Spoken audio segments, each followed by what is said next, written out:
Hola oyentes de Radio Sefaradi y bienvenidos nuevamente a esta sección desde Argentina, en la que cada 2 semanas hablamos con Gustavo Efrón desde la redacción de Nueva Sion en Buenos Aires. ¿Qué tal, Gustavo? Jorge, ¿cómo te va? ¿Todo bien? Todo bien y dispuestos a oír lo que nos vas a contar hoy. Yo creo que ahondando en un tema que ya hemos abordado en otras ocasiones, pero hoy le vamos a dar un ángulo un poco distinto, es la evolución de la identidad judía argentina, ¿no? Exacto, digamos, podemos pensar el tema de la identidad como un particularismo en Argentina, la identidad judía argentina respecto de otras identidades, y eso es una pregunta abierta, ¿no? Porque en realidad la evolución de la identidad judía argentina está en consonancia también con otras evoluciones de otras identidades judías, y está en el mundo, ¿no? Y está en consonancia también con los propios procesos culturales que vivimos a lo largo de la historia argentina, ¿no? En el cual la comunidad judía es una parte intrínseca, ¿no? Y en esto yo estaba pensando un poquito, ¿no? Cómo puede haber ido variando la cuestión de la identidad judía. Una identidad judía que estaba fuertemente arraigada en ciertos aspectos tradicionalistas, ¿no? de esa concepción de poder ser el legado de una identidad histórica que se va transmitiendo de generación en generación a través de una serie de condicionantes culturales, de rituales, de formas de pensar y de ver el mundo, con la cual nuestros abuelos se fueron embebiendo y nos fueron embebiendo a nuestros padres y a nosotros, ¿no? En una sociedad donde claramente estaba muy fragmentada cada una de las culturas, ¿no? en su propia composición identitaria. Y de ahí fuimos pasando a una sociedad digamos que de los últimos 20 años se ha constituido como una sociedad, lo que se llama mosaico, ¿no? Donde en realidad el particularismo de una identidad determinada se afianza en la diferencia y a partir de esa diferencia se identifica con algo más colectivo nacional, ¿no? Quiero decir, lo nacional antes se pensaba como un conglomerado de culturas que debían confluir y que se debían fusionar, de ahí la idea del crisol de razas, ¿no? Que se debían fusionar en algo que para hacer lo nacional lo propio exigía el renunciamiento a ciertas identidades particulares, ¿no? Uh-huh. Y en lo que se suele llamar el multiculturalismo, digamos, el concepto de unidad en la diversidad, llevó a que es precisamente desde la propia particularidad, desde la propia singularidad de la cultura de uno, en este caso la cultura judía, como puede ser otra, es reivindicando lo propio que se constituye lo colectivo nacional, lo colectivo de la sociedad toda, ¿no? Sin ese renunciamiento a lo propio, ¿no? Porque justamente ya la sociedad no se piensa como algo homogéneo, sino como algo plural en el cual es ese aporte que uno le puede hacer, la contribución que uno hace, ¿no?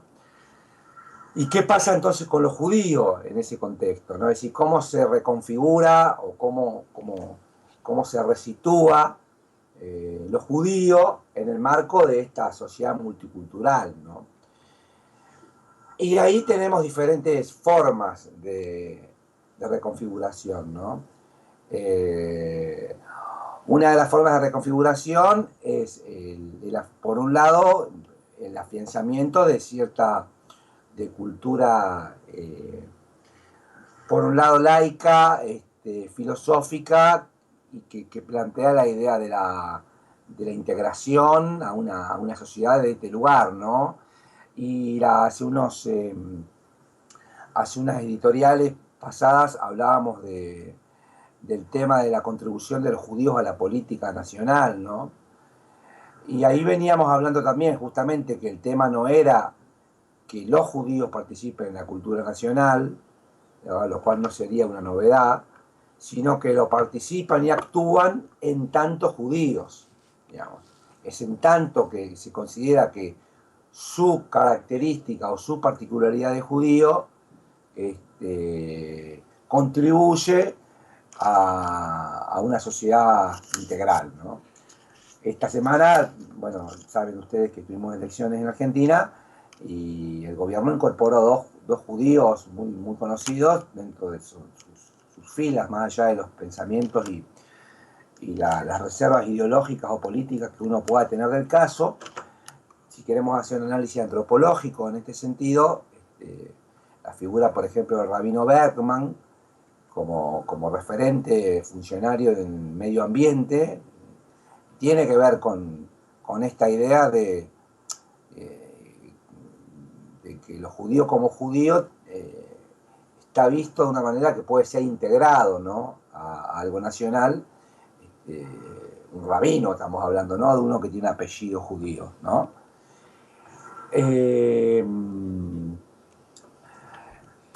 Y también, por otro lado, se afianza en Argentina como digamos, un contrapeso, podría llamar, o una tendencia también complementaria, cierta vuelta hacia una mirada centrada en sí mismo que tiene que ver con lo religioso, ¿no? También tenemos novedades en ese sentido en Argentina de esta semana, tal vez ustedes tuvieron algún reporte seguramente, que fueron las elecciones en la Daya, ¿no?, donde el actual presidente pertenece a la ortodoxia, ¿no?, en una alianza, ¿no?, hizo una alianza con otros sectores, pero el presidente es Cohen Saban, que es un ligado a la ortodoxia, con lo cual hoy por hoy la AMIA y la DAIA tienen dos presidentes, digamos, representativos de este sector, ¿no? Uh-huh. Y es interesante porque esto era inimaginable, uno lo pensaba una década atrás, digamos, una década, 10, 15 años atrás, y era inimaginable esto, ¿no?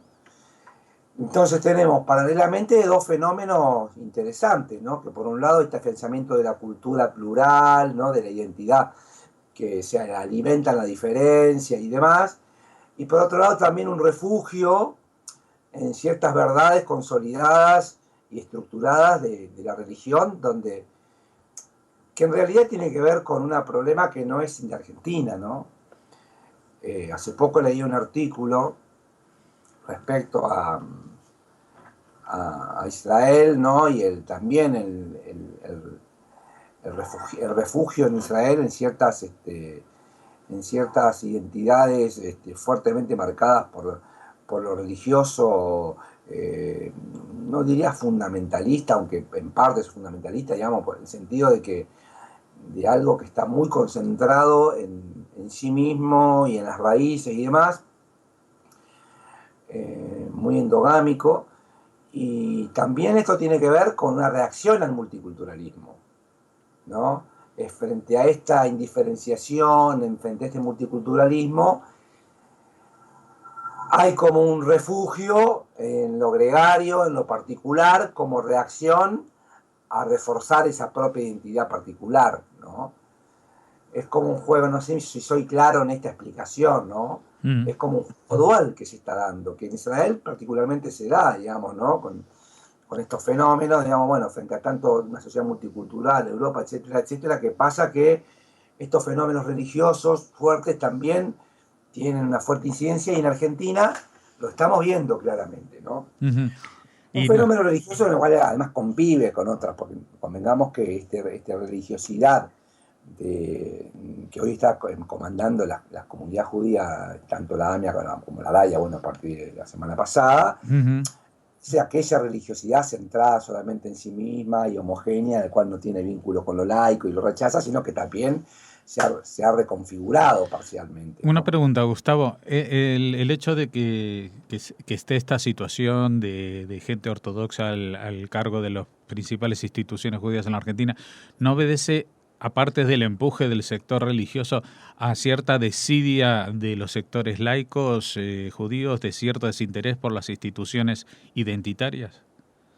Claro, por supuesto, digamos, ¿no? O sea, en el germen de la modernidad, del iluminismo y de esta multiculturalidad está precisamente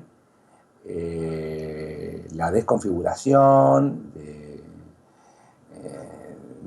de la militancia comunitaria, ¿no? O sea, esta idea del judío libre pensador o del judío que ya no tiene que preocuparse eh, por sí mismo me refiero en tanto judío, ¿no?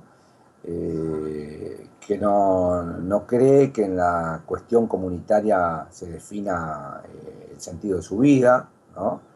Y de su identidad, hace que la mayoría no tiene un compromiso comunitario, porque además tiene que ver con esto que ya hablamos alguna vez, porque viste que nos vamos repitiendo, porque todo tiene que ver con todo, como decía algún filósofo, porque en realidad, cuando hablábamos del judaísmo líquido, ¿te acordás, Jorge? Sí. Bueno, tiene que ver con esta cuestión de que no nos sentimos arraigados por algo sólido que nos una, por la cual tenga sentido luchar, digamos, ¿no? El judaísmo laico, plural, libre pensador, también probablemente no tenga en sus preocupaciones el ocupar las instituciones centrales de la comunidad, porque la idea de lo comunitario como algo centrado, como algo homogéneo, como algo representativo, también perdió fuerza, ¿no? Entonces, claro, ¿qué porcentaje de la comunidad judía argentina está afiliado o forma parte de las instituciones? Es un porcentaje infinitamente menor, digamos, un porcentaje muy bajo, llegaba a un 10%, ahora puede ser un poco más, 15-20%, porque hubo una campaña específica para poder afiliar gente y demás, pero que no es nada más que eso, gente que se afilió porque alguien le dijo, pero no hay una identificación ni un interés, porque justamente las preocupaciones son otras, y dentro del sector ortodoxo, claramente está mucho más concentrado en esta preocupación, y entonces un porcentaje muy alto de la ortodoxia se afilió y participa y demás, y entonces termina generando una sobrerepresentación a nivel numérico de su participación en lo nacional, ¿no? Ujú. Pero como vos bien decís, no es un problema de la ortodoxia, digamos, ¿no? Es un problema de todos, si lo vemos como un problema, ¿no? Es un problema de todos en la medida en que los lugares que nosotros no ocupamos o que uno no ocupa, lo ocupan otros, digamos, Ujú. ¿no? Bueno, muy bien, Gustavo. Hemos disfrutado de tu visión, de estas palabras, sobre esta evolución desde de los primeros pasos, la llegada de los inmigrantes, las primeras generaciones, a la situación actual que tú la señalas a partir de hace unos 20 años, cuando también, digamos, coincide con que no solamente tú hablabas de la evolución de la identidad en otros lugares, pero también la evolución de la identidad argentina en general ha cambiado durante esa época, ¿no? Claro, sí, sí, la identidad argentina en particular ha cambiado, las identidades podemos hablar, ¿no? Porque no Ujú. podemos hablar sobre identidad. Y bueno, y esta idea, digamos, pongo el caso en relación a los judíos, porque el ejemplo que podemos pensar nosotros con más claridad, pero puede verse en otros casos también, ¿no? Ujú. Este, eh, Ha tenido que ver justamente con esta cosmovisión de cierta integración de los judíos. A ver, yo siempre cuento pequeñas anécdotas de mi vida personal que a veces ilustran de forma más vívida situaciones. Yo tengo una infancia en la provincia de Entre Ríos, donde yo tenía situaciones en las cuales me peleaba en las calles como niño, con gente que me gritaba cuestiones por ser judío. ¿Mm?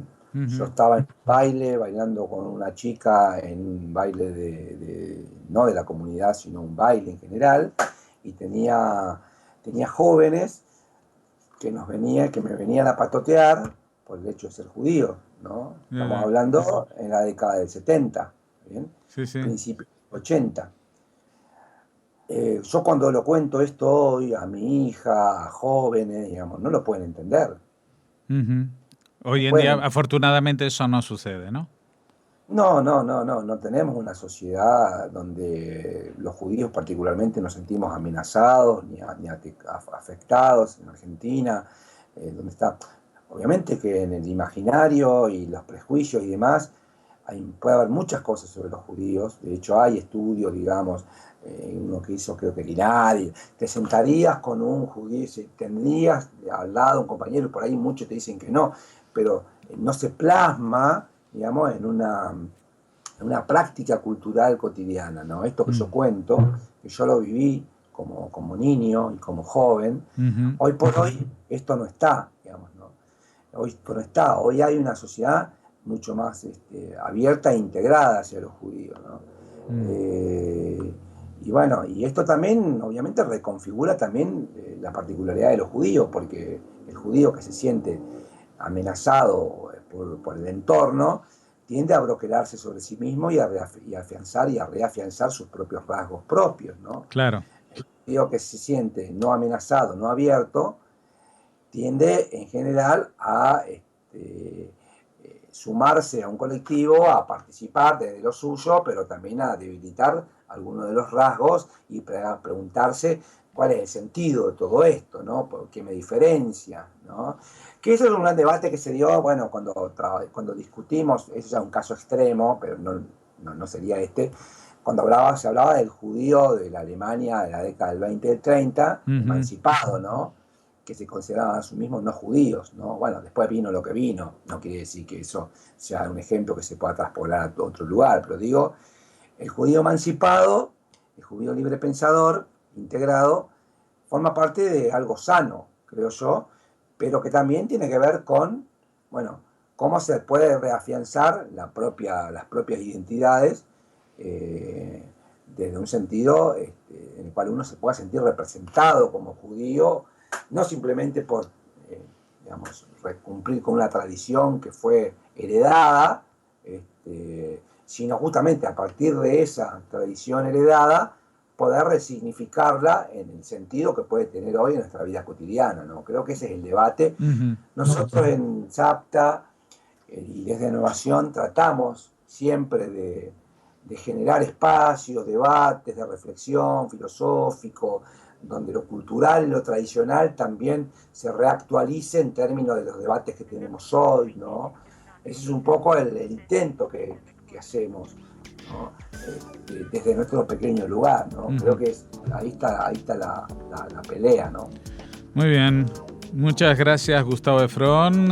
Nosotros también nos sumamos a estas reflexiones y te agradecemos que nos hayas atendido y esperamos contar contigo dentro de 2 semanas.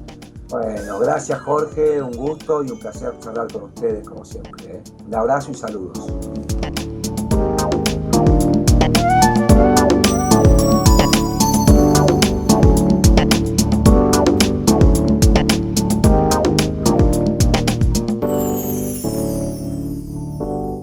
Die Rufnummer hat geändert. Wählen Sie